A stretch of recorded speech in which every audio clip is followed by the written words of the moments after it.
Hello friends, आज हम मध्य भारत का इतिहास का सेशन कवर करेंगे। सल्तनतकालीन शासन भाग 2। आज हम सल्तनतकालीन शासन से संबंधित महत्वपूर्ण प्रश्नों को पढ़ेंगे। पहला प्रश्न है, कुतुब मीनार कहाँ स्थित है? तो इसका राइट आंसर है ए, दिल्ली में। कुतुब मीनार के बारे में, कुतुब मीनार भारत में दिल्ली शहर के महरौली में स्थित ईंट से बनी विश्व की सबसे बड़ी ऊंची मीनार है। इसकी ऊंचाई 72.5 मीटर या 237 फीट है। अफगानिस्तान में जाम की मीनार से प्रेरित होकर कुतुबुद्दीन ऐबक ने वेधशाला को तोड़कर कुतुब मीनार का निर्माण प्रारंभ करवाया, परंतु केवल उसका आधार ही बनवा पाया था। इल्तुतमिश ने इसमें 3 मंजिल को और बढ़ाया और फिरोज शाह तुगलक ने 5वीं और अंतिम मंजिल बनाई। कुतुब मीनार को 1993 में विश्व विरासत स्थल में जोड़ा गया था। कुतुब मीनार को संत बख्तियार काकी की याद में बनाया गया था। सिकंदर लोदी आगे चलकर इसकी मरम्मत करवाता है। ये कुतुब मीनार से संबंधित महत्वपूर्ण तथ्य। सेकंड प्रश्न है, कुबल उल मस्जिद का निर्माण किसने करवाया था? तो इसका राइट आंसर है ए, कुतुबुद्दीन ऐबक। कुबल उल मस्जिद के बारे में, कुबल उल मस्जिद का निर्माण कुतुबुद्दीन ऐबक ने करवाया था। 1192 ईस्वी में तराइन के युद्ध में पृथ्वीराज चौहान की हारने पर उसके किले रणपथौरा पर अधिकार कर वहां पर कुबल उल मस्जिद का निर्माण कुतुबुद्दीन ऐबक ने करवाया था। इतिहासकार जॉल मार्शल के अनुसार इस मस्जिद का निर्माण 27 निर्माणाधीन जैन मंदिरों के ध्वंस अवशेषों पर किया गया था। भारत में बनाई गई पहली मस्जिद कुबल उल मस्जिद है। इसका निर्माण कुतुबुद्दीन ऐबक ने 1192 ईस्वी में शुरू किया था और 400 साल में इसका निर्माण पूरा हो चुका था, अर्थात 1196 तक। नेक्स्ट प्रश्न है, अढ़ाई दिन के झोपड़े का निर्माण किसने करवाया है? तो इसका राइट आंसर है डी, कुतुबुद्दीन ऐबक। अढ़ाई दिन के झोपड़े का निर्माण कुतुबुद्दीन ऐबक ने करवाया था। अढ़ाई दिन का झोपड़ा राजस्थान के अजमेर में स्थित है। यह कुतुबुद्दीन ऐबक द्वारा बनाई गई दूसरी मस्जिद थी। पहली मस्जिद कुबल उल मस्जिद और दूसरी मस्जिद अढ़ाई दिन के झोपड़े की मस्जिद। इस मस्जिद की दीवार पर भीषल देव द्वारा रचित हरि केली नाटक के कुछ अंश मिलते हैं। यहाँ पहले एक मठ था जो कालांतर में संस्कृत विद्यालय में परिवर्तित हो गया था। इस स्थान पर पहले संस्कृत विद्यालय एवं विष्णु मंदिर का निर्माण चतुर्थ विग्रहराज चौहान ने करवाया था। पहले यहाँ एक मठ था और विष्णु मंदिर था, जिसका निर्माण चतुर्थ विग्रहराज ने करवाया था। नेक्स्ट प्रश्न है, सुल्तानगढ़ी का मकबरा का निर्माण किसने करवाया? तो इसका राइट आंसर है डी, इल्तुतमिश। सुल्तानगढ़ी का मकबरा इल्तुतमिश ने बनाया था। यह कुतुब मीनार से 8 किलोमीटर की दूरी पर दिल्ली में स्थित है। नासिरुद्दीन महमूद, जो इल्तुतमिश का बड़ा पुत्र था, को सुल्तानगढ़ी कहते थे। भारत में बनाया गया यह पहला मकबरा था। इस मकबरे को बनाने के कारण इल्तुतमिश को मकबरा निर्माण शैली का जनक भी कहा जाता है। इसी मकबरे में पहली बार संगमरमर का प्रयोग हुआ था। सुल्तानगढ़ी के मकबरे में ही पहली बार मेहराब का प्रयोग मिलता है। ये सुल्तानगढ़ी के मकबरे से संबंधित महत्वपूर्ण तथ्य हैं। पांचवा प्रश्न है, बदायूं की जामा मस्जिद का निर्माण किसने करवाया था? तो इसका राइट आंसर है बी, इल्तुतमिश। बदायूं की जामा मस्जिद का निर्माण इल्तुतमिश ने करवाया था। बदायूं उत्तर प्रदेश में स्थित एक जिला है। इल्तुतमिश ने जामा मस्जिद की बुनियाद सन 1210 ईस्वी में रखी थी। उसके दिल्ली के बादशाह बनने के बाद उसका बेटा रुकमुद्दीन बदायूं के सूबेदार बना। रुकमुद्दीन ने 1225 ईस्वी में मस्जिद को पूर्ण करवाया था। छठा प्रश्न है, अतारकिन के दरवाजे का निर्माण किसने करवाया? तो इसका राइट आंसर है बी, इल्तुतमिश। अतारकिन के दरवाजे का निर्माण इल्तुतमिश ने करवाया। यह राजस्थान के नागौर जिले में स्थित है।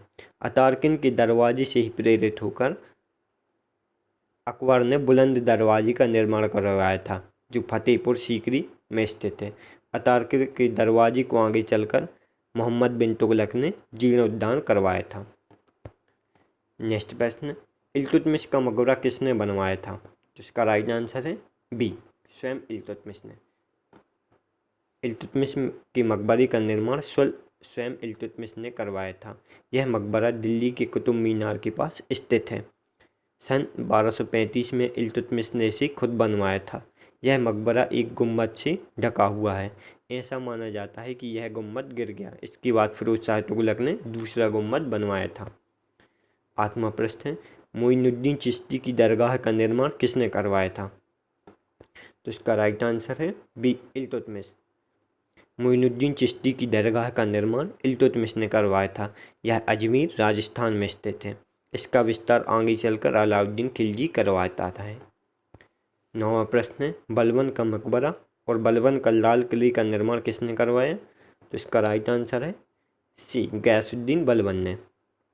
बलबन का मकबरा और बलबन की लाल किले का निर्माण खुद गयासुद्दीन बलबन करवाता है। यह दोनों दिल्ली में स्थित है। 10वां प्रश्न है, हौज ए शमसी या शमसी तालाब का निर्माण किसने करवाया? तो इसका राइट आंसर है बी, इल्तुतमिश। हौज ए शमसी या शमसी तालाब का निर्माण इल्तुतमिश ने करवाया था। हौज ए शमसी दिल्ली की महरौली में स्थित है। इल्तुतमिश ने बदायूं में शमसी ईदगाह का भी निर्माण करवाया।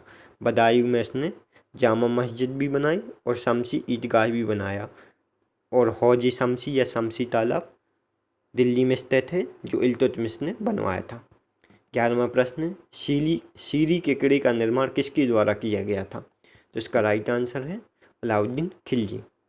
शीरी के किले का निर्माण अलाउद्दीन खिलजी ने करवाया था। यह दिल्ली में स्थित है। अलाउद्दीन खिलजी द्वारा निर्मित इमारतें। शीरी का नगर, दिल्ली से कुछ ही दूरी पर शीरी का नगर बसाया गया था और इसकी राजधानी भी यहीं थी। इसमें अलाउद्दीन खिलजी ने एक तालाब का निर्माण कराया था, जिसे हौज-ए-काश कहा जाता है। इस नगर में 1000 खंबा महल का भी निर्माण करवाया था। अलाई दरवाज़ा, यह दरवाज़ा कुतुब मीनार के दक्षिणी द्वार में स्थित है। इसके निर्माण में पहली बार वैज्ञानिक विधि का प्रयोग देखने को मिलता है। अलाई दरवाजे को इस्लामी वास्तुकला का रत्न कहा जाता है। जमैयत खाना मस्जिद, इसे अलाउद्दीन खिलजी ने दिल्ली में बनाया था। यह पूर्णतः इस्लामी शैली में निर्मित होने वाली भारत की पहली मस्जिद है। यह अलाउद्दीन खिलजी की सबसे सुंदर इमारत है। और वैसे भारत की पहली मस्जिद कुबल उल मस्जिद है, लेकिन पूर्णतः इस्लामी शैली में निर्मित होने वाली भारत की पहली मस्जिद जमैयत खाना मस्जिद है। अलाउद्दीन खिलजी ने क्या क्या बनवाया था? शीरी का किला, शीरी का नगर, अलाई दरवाज़ा, जमैयत खाना मस्जिद। ये 12वां प्रश्न है, ऊखा मस्जिद का निर्माण किसने करवाया? तो इसका राइट आंसर है मुबारक शाह खिलजी। ऊखा मस्जिद का निर्माण मुबारक शाह खिलजी के द्वारा करवाया गया था। ऊखा मस्जिद राजस्थान के भरतपुर में स्थित है। 3वां प्रश्न है, निजामुद्दीन औलिया की दरगाह का निर्माण किसने करवाया? का राइट आंसर है बी, मोहम्मद बिन तुगलक। निजामुद्दीन औलिया की दरगाह का निर्माण मोहम्मद बिन तुगलक ने करवाया था। निजामुद्दीन औलिया की दरगाह दिल्ली में स्थित है। 14वां प्रश्न है, तुगलकाबाद नामक नगर किसने बनवाया? तो इसका राइट आंसर है ए, गयासुद्दीन तुगलक। तुगलकाबाद नामक नगर गयासुद्दीन तुगलक ने बनवाया था। यह दिल्ली में स्थित है। रोमन शैली में निर्मित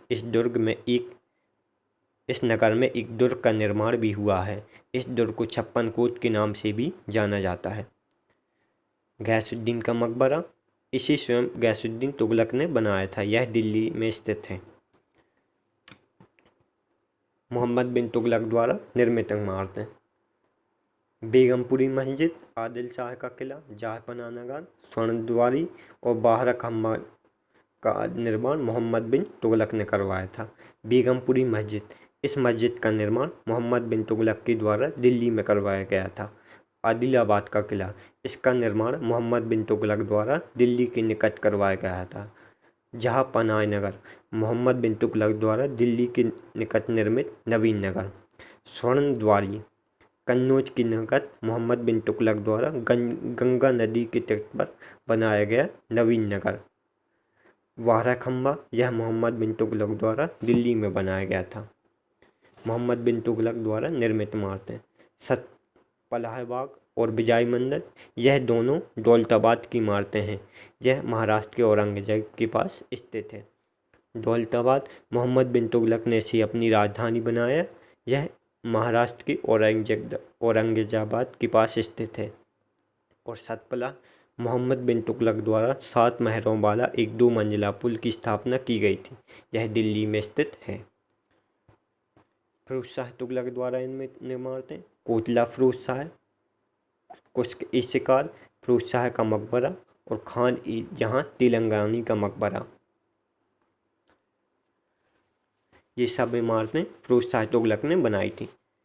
अब इसके बाद है खिड़की मस्जिद, काली मस्जिद, कलम मस्जिद और कबीरुद्दीन औलिया का मकबरा भी फिरोज शाह तुगलक ने बनवाया था और यह सब दिल्ली में स्थित हैं।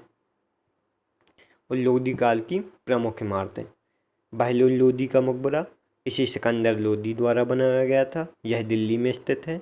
सिकंदर लोदी का मकबरा, यह इब्राहिम लोदी के द्वारा बनवाया गया था। यह उद्यान के बीच निर्मित है और यह दिल्ली में स्थित है। इब्राहिम लोदी का मकबरा हरियाणा की पानीपत में स्थित है। और मौत की मस्जिद, इसका निर्माण सिकंदर लोदी के वजीर मियाँ भूआ द्वारा निर्मित किया गया था। प्रमुख स्थापत्य कला के कारण ब्राउन ने लोदियों के काल को मकबरों का काल कहा है। लोदी काल के मकबरे अष्टकोणीय थे। किसके काल को मकबरे का युग कहा जाता है? लोदियों के काल को। अब हम किताबों के बारे में पढ़ेंगे। सल्तनत कालीन महत्वपूर्ण रचनाएं और उनके लेखक। भारत पर अरबों के आक्रमण का इतिहास किस किताब में मिलता है? तो इसका राइट आंसर है चचनामा। भारत पर अरबों के आक्रमण का इतिहास चचनामा में मिलता है। चचनामा अली अहमद द्वारा लिखी गई है। चचनामा को अरबी भाषा में लिखा गया था। और एक और पुस्तक है कानून ए मसूदी या जवाहर उल जवाहिर।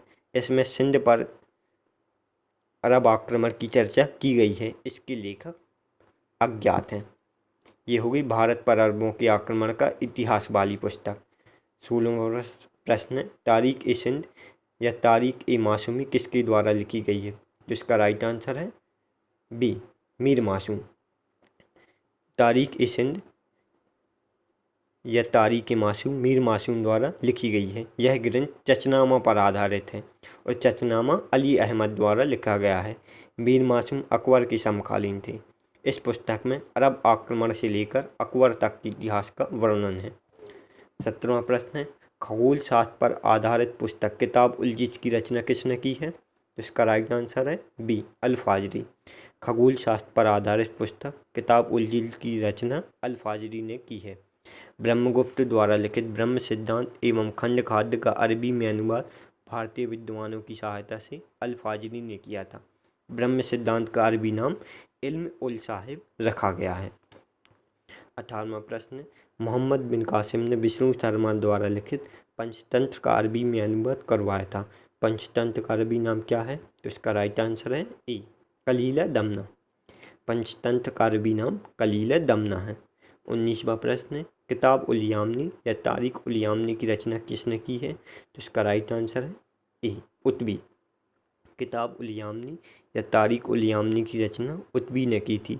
इस पुस्तक में हमें महमूद गजनबी और सुबुद्दीन के शासन के बारे में जानकारी मिलती है। किताब उल यामनी या तारीख ए यामनी अरबी भाषा में लिखी गई है। उतबी महमूद गजनबी के समकालीन था और यह उसका दरबारी कवि था। 20वां प्रश्न, किताब उल हिंद या तारीख ए हिंद की रचना किसने की है?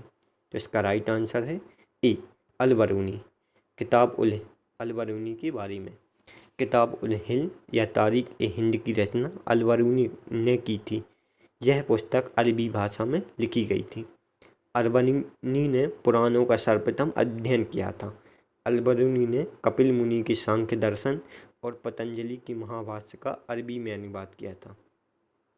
तारीख ए हिंद पुस्तक को भारत के दिन पुस्तक भी कहा जाता था। तारीख ए हिंद का हिंदी अनुवाद किसने किया? रजनीकांत शर्मा ने। अल बरूनी महमूद गजनवी के साथ भारत आया था और यह उसका दरबारी कवि था। 21वां प्रश्न है, शाहनामा निम्न में से किसके द्वारा लिखी गई थी? तो इसका राइट आंसर है बी, फिरदौसी। शाहनामा की रचना फिरदौसी ने की है। फिरदौसी ने पूर्व का होमर की उपाधि धारण की थी। शाहनामा फारसी भाषा में लिखा गया है। फिरदौसी गजनी का समकालीन था और यह महमूद गजनवी का दरबारी कवि था। 22वां प्रश्न, तारिक ए सबकुद्दीन की रचना किसने की है? तो इसका राइट आंसर है ए, बैहाकी। तारिक ए सबकुद्दीन की रचना बैहाकी ने की थी। बैहाकी को इतिहासकार लेनपूल ने पूर्व पेप्स की उपाधि दी थी और इसे इटली का लेखक भी कहा जाता है। यह महमूद गजनवी के समकालीन थे और यह उनकी दरबारी कवि थे। 23वां प्रश्न, तारिक ए मसूदी निम्न में से किसके द्वारा लिखी गई है? तो इसका राइट आंसर है डी, अबुल फजल मोहम्मद अल बहरी। तारिक ए मसूदी अबुल फजल मोहम्मद बिन हुसैन अल बहरी द्वारा रचित है। इस पुस्तक में महमूद गजनवी तथा मसूद के इतिहास के विषय में ज्ञान होता है। इस पुस्तक के द्वारा महमूद गजनवी के दरबार के जीवन की झलक और कर्मचारियों के षड्यंत्रों का विवरण मिलता है। 24वां प्रश्न, तकबात ए नासिरी के लेखक कौन है? तो इसका राइट आंसर है सी, मिनहाज उन सिराज। मिनहाज उस सिराज के बारे में, तकबात ए नासिरी के लेखक मिनहाज उस सिराज हैं। यह फारसी भाषा में लिखा गया है। तकबात ए नासिरी में मोहम्मद गौरी की भारत विजय एवं नव स्थापित तुर्की वंश के इतिहास का प्रत्यक्ष विवरण मिलता है। मिनहाज उस सिराज ने अपनी इस कृति को गुलाम वंश के शासक नासिरुद्दीन महमूद को समर्पित किया था। उस समय मिनहाज दिल्ली का मुख्य काजी था। मिनहाज उस समय इल्तुतमिश के भी दरबारी कवि थे। 25वां प्रश्न, आदाब उल हर्ष व सुजाता की रचना किसने की थी? तो इसका राइट आंसर है ए, फ़ख्र ए मुदव्विर। फ़ख्र ए मुदव्विर को ऐबक का संरक्षण प्राप्त था। इसने आदाब उल हर्ष व सुजाता की रचना की थी। इस पुस्तक में तुर्कों की युद्ध प्रणाली की जानकारी प्राप्त होती है। 26वां प्रश्न, ताज उल मासिर की रचना किसने की थी? तो इसका राइट आंसर है हसन निजामी। ताज उल मासिर की रचना हसन निजामी ने की थी। हसन निजामी ने अपनी इस पुस्तक में मोहम्मद गौरी के आक्रमण, कुतुबुद्दीन ऐबक के जीवन व शासन और इल्तुतमिश के राज्य के प्रारंभिक वर्षों का वर्णन किया है। हसन निजामी कुतुबुद्दीन ऐबक और इल्तुतमिश के दरबारी कवि थे। 27वां प्रश्न, बलवान के दरबारी कवि कौन थे? इसका राइट आंसर है सी, अमीर खुसरो और अमीर हसन दोनों। बलबन के दरबारी कवि अमीर खुसरो और अमीर हसन थे। अमीर हसन ने फवात उल फवात नामक पुस्तक की रचना की है। यह बलबन के संरक्षण में रहा और इसी भारत का सीदी भी कहा जाता है। किसको? अमीर हसन को। यह निजामुद्दीन औलिया का शिष्य था। 28वां प्रश्न, तारिक ए जहाँ गुंशा की रचना किसने की थी? तो इसका राइट आंसर है डी, अलाउद्दीन अनाम मलिक जुवैनी। अलाउद्दीन अनाम मलिक जुवैनी की पुस्तक का नाम तारिक ए जहाँ गुंशा है, जिसमें चंगेज़ खान द्वारा ख्वारिज़्म राजकुमार जलालुद्दीन माकबरनी का भारत तक पीछा करने का विवरण है। 29वां प्रश्न, खजाइनुल फुतूह निम्न में से किसकी रचना है? तो इसका राइट आंसर है ए, अमीर खुसरो। खजाइनुल उल फतूह अमीर खुसरो की रचना है। अलाउद्दीन के दरबारी इतिहासकार के रूप में अमीर खुसरो ने खजाइनुल उल फतूह की रचना की है। खजाइनुल उल फतूह को भारत ए इलाई के नाम से भी जाना जाता है। तारिक ए इलाई के नाम से भी जाना जाता है। इसमें अलाउद्दीन खिलजी के बारे में बताया गया है। अमीर खुसरो की अन्य पुस्तकें कौन कौन सी हैं? अमीर खुसरो की अन्य पुस्तकें किरान और सादिन। ऐतिहासिक विषयों को लेकर उसकी पहली रचना है किरान उस सादिन।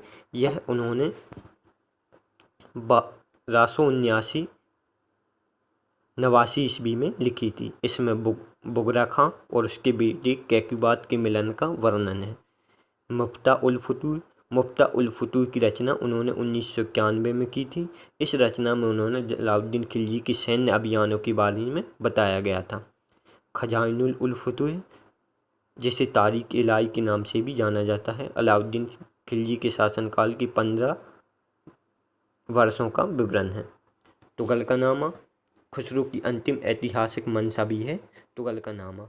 इसमें खुसरो के विरुद्ध गयासुद्दीन तुगलक की विजय का चित्रण है। अजाज ए खुसरवी इसमें राजकीय पत्रों का संकलन है। नूह सपीहर यह अन्य पुस्तक है जिसमें जहां हिंदुस्तान और उसके लोगों का अच्छा चित्रण है। इसमें मुबारक खिलजी का बड़ा ही सुंदर विवरण है। आशिका अमीर खुसरो की एक अन्य पुस्तक आशिका का संबंध गुजरात के राजकरण की पुत्री देवल रानी और अलाउद्दीन के पुत्र खिज्र खां की प्रेम कथा है। इनमें भी मंगोलों द्वारा स्वयं अपने कैद किए जाने की चर्चा भी करते हैं।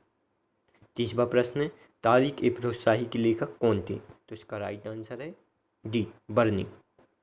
तारिक ए फिरोज शाही के लेखक बर्नी थे। बर्नी की अन्य पुस्तकें गयासुद्दीन बर्नी ने सुल्तान फिरोज शाह तुगलक की प्रशंसा में तारिक ए फिरोज शाही एवं फतवा ए जहांदारी की रचना की है।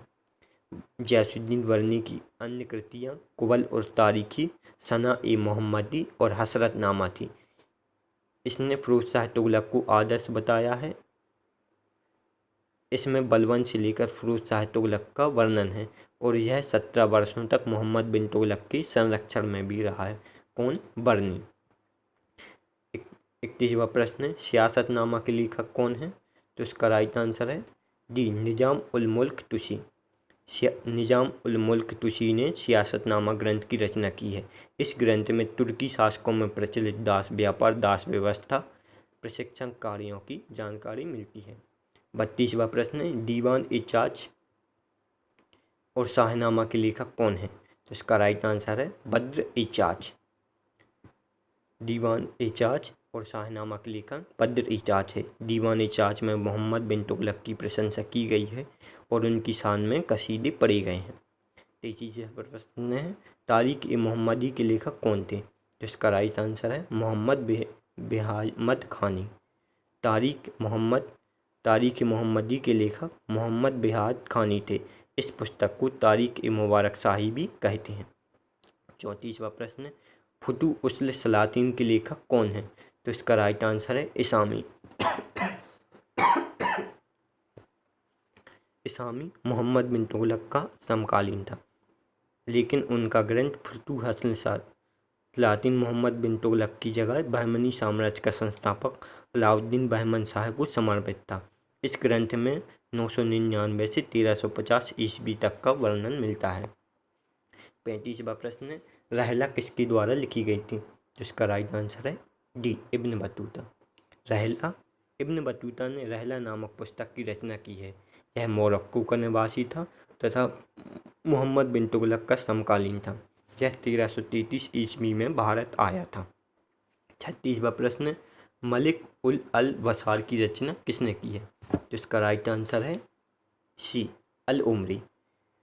अल उमरी द्वारा लिखित ग्रंथ मलिक उल अल वसार है, जिसमें मोहम्मद बिन तुगलक की आर्थिक नीतियों एवं विभिन्न योजनाओं का वर्णन मिलता है। 37वां प्रश्न, तारिक ए फिरोज शाही की रचना किसने की है? तो इसका राइट आंसर है सी शम्स ए सिराज अफीम।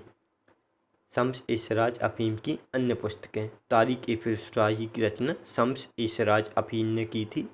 इस ग्रंथ में फिरोज शाह तुगलक की उपलब्धियों का वर्णन है। यह फिरोज शाह तुगलक को समर्पित ग्रंथ है। माना जाता है कि अफीम ने गयासुद्दीन तुगलक, मोहम्मद बिन तुगलक और फिरोज शाह तुगलक ने इन तीनों के संबंध में 3 अलग अलग ग्रंथ लिखे थे, जिसमें एकमात्र तारिक ए फिरोज शाही ही प्राप्त हुआ है। इसकी रचना वहाँ से प्रारंभ होती है जहाँ बर्नी की तारिक ए फिरोज शाही समाप्त होती है। शरत ए फिरोज शाही, इस ग्रंथ में शम्स ए सिराज अफीम के ग्रंथ तारिक ए फिरोज शाही का विस्तृत वर्णन लिखा गया है और इसके लेखक अज्ञात हैं। 38वां प्रश्न, फुतूहात ए फिरोज शाही की रचना किसने की है? तो इसका राइट आंसर है बी फिरोज शाह तुगलक। फिरोज शाह तुगलक ने फुतूहात ए फिरोज शाही नामक ग्रंथ की रचना की है। यह ग्रंथ फिरोज शाह तुगलक की आत्मकथा है। 39वां प्रश्न, तारिक ए मुबारक शाही के लेखक कौन है? तो इसका राइट आंसर है ए याहिया बिन अहमद सरहिंदी। सरहिंदी ने तारिक ए मुबारक शाही की रचना की है। यह ग्रंथ सैयद वंश के शासक मुबारक शाह को समर्पित है। यह ग्रंथ सैयद वंश के इतिहास का एकमात्र समकालीन स्रोत है। मजूहात ए तैमरी या तुजुक ए तैमरी। इस ग्रंथ के लेखक अज्ञात हैं। यह तुर्की भाषा में लिखे थे। इस ग्रंथ में तुर्की वंश परंपरा और तैमूर की उपलब्धियों का वर्णन है। 40वां प्रश्न है, इंशा ए माहिरू की रचना किसने की है? तो इसका राइट आंसर है बी, आइनुल मुल्क मुल्तानी। आइनुल मुल्क मुल्तानी ने इंशा ए माहिरू की रचना की थी। यह अलाउद्दीन खिलजी, मोहम्मद बिन तुगलक और फिरोज शाह काल में विभिन्न उच्च पदों पर रही थी। 41वां प्रश्न, शियर उर्फ आरफीन और माहिरू माहम की रचना किसने की थी? तो इसका राइट आंसर है डी, शेख जमालुद्दीन। शेख जमालुद्दीन ने शिहार उल आरफीन और माहिरू माम की रचना की थी। यह लोदी काल के सबसे प्रसिद्ध कवि थे और सिकंदर लोदी के दरबारी कवि थे। कौन? शेख जमालुद्दीन। और इन्होंने शियर उल आफरीन और माहिरू माह की रचना की थी। 42वां प्रश्न है, जैन उल अखबार नामक पुस्तक के लेखक कौन थे? तो इसका राइट आंसर है बी, अबू सईद जैन। अबू सईद जैन अल अकबर नामक पुस्तक के लेखक हैं। जैन उल अकबर को कश्मीर का अकबर भी कहा जाता है। सल्तनतकालीन अन्य पुस्तकें। इल्तुतमिश के समय में नासिरुद्दीन महमूद ने लुबाब उल अबाब की रचना की थी। सिकंदर लोदी स्वयं गुलरुखी नामक उपनाम से उपकविताएं लिखता था। जिया नक्शाबी पहला व्यक्ति था जिन्होंने संस्कृत कथाओं की श्रृंखला का फारसी में अनुवाद किया था, जो तूती नामक कहलाता है। हिंदी शब्द का पहली बार प्रयोग 1424 में शमसुद्दीन यज़दी द्वारा लिखित जफरनामा में किया गया है। चंदरबरदाई द्वारा रचित पृथ्वीराज शाह को हिंदी का पहला महाकाव्य कहा जाता है। हसन देहलवी को उच्च कोटि की गजलों के कारण भारत का सीदी कहा जाता है। ग्वालियर के राजा मानसिंह के संरक्षण में एक संगीत ग्रंथ मान कौतूहल की रचना हुई है। इन्हीं के संरक्षण में ध्रुपद गायन का सृजन हुआ है। इसी काल में हुसैन शाह तुर्की ने भारतीय संगीत में रब्बर गायन को सम्मिलित किया है। उन्हीं के संरक्षण में संगीत शिरोमणि नामक ग्रंथ की रचना हुई है। शर्की शासकों के संरक्षण में ही भारतीय संगीत प्रथम गुणपाल उल मुनियास की रचना की गई है। जकनिक ने आलाखंड और साराधर ने हमीर काव्य की रचना की थी। संगीत रत्नाकर की रचना सारंगदेव ने की थी और रागत रंगड़ी की रचना लोकल कवि ने की थी। आज हमने सल्तनतकालीन शासन से संबंधित महत्वपूर्ण प्रश्नों को पढ़ा। आज हमने उस सल्तनतकालीन जितने भी निर्माण कला और पुस्तकें थीं, मोहम्मद बिन कासिम से लेकर लोदी वंश तक, उन सभी पुस्तकों को पढ़ा है।